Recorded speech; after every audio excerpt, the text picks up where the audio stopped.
Donald Luskin, I mean, run to you out there in the left coast.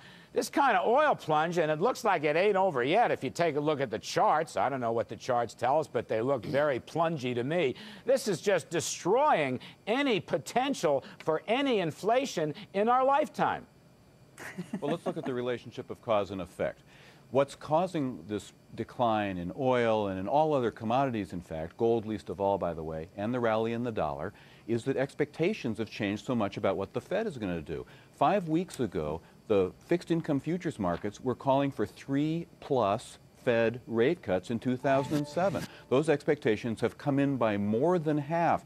Now the market is only looking for 1.5 Fed rate cuts. So if inflation expectations are coming down, it's because the market thinks that the inflationary mistake that the Fed almost made by actually cutting rates, as the market expected, it now won't make. All right. So if you expect the Fed to make a smaller mistake, you get less inflation, you get lower commodity prices. All right, Goldilocks, I want to go to you because I know you've done incredible work on the trade deficit, which is falling, and I want you to talk for about 18 seconds on this subject. I myself am going to fall asleep, but Don Luskin is going to respond to you. Don's going to respond to you. Now, go ahead, Diane. I know you think the trade deficit is the cat's meow.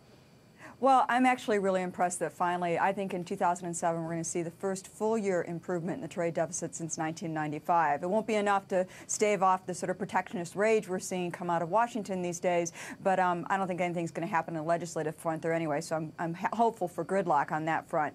But the important issue here is that imports have slowed, in part because oil prices have come down, and that slowed down imports, but they're slowing from other parts of the world as well, even China, although they're slowing to still very high double-digit rates, and exports have picked up. The rest of the world has sort of decoupled itself from us and is finally able to stand on its own 2 feet and buy our goods. Don't sleep, Larry. We love it when other countries are buying our stuff and keeping our factories I'm taking a little rest here. Donald Luskin, do you lay awake nights worrying about the American trade deficit?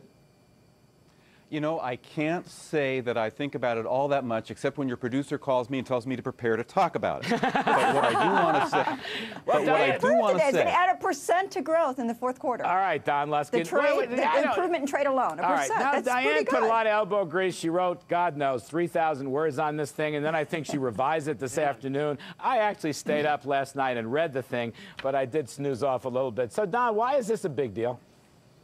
Well, I don't think it is a big deal. I actually have to say I got through the first about 125 words of Diane's piece. I thought it was pretty good. But you know, it's not a big deal. And so if she's going to forecast that the trade deficit's going to narrow a little bit, that's fine. But it's not a big deal. So she could have just forecasted that it was going to widen, and I probably would have gotten only through 100 words. So why is it not a big deal? It's a big deal because it's supporting growth at a time when growth has been weak in the U.S. Well, exports. Adding 1% to growth, exports are very important. Yeah, and I just really think this is a big deal. I mean, well, you know what?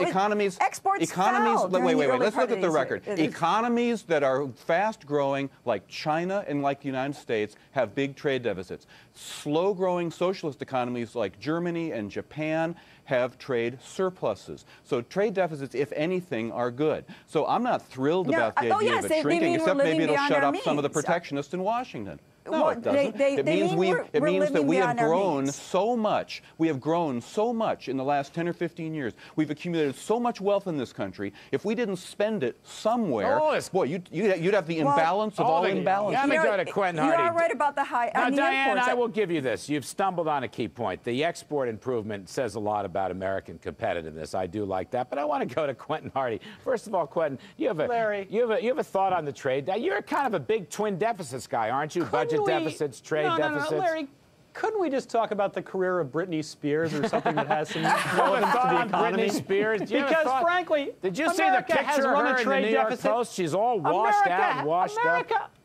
Well, that's terrible for trade because America has run a trade deficit for most of its history. Right. You know, I really don't care. I'm happy we're growing. I'm happy the other guys are growing. I'm happy the other guys are growing because they can buy the bonds we need to fund this government deficit that we don't have thanks to low taxes. They can also buy, this discussion about Britney Spears is really about exporting intellectual product, right? Exactly. Intellectual property. Britney Spears intellectual? I don't think so. IP.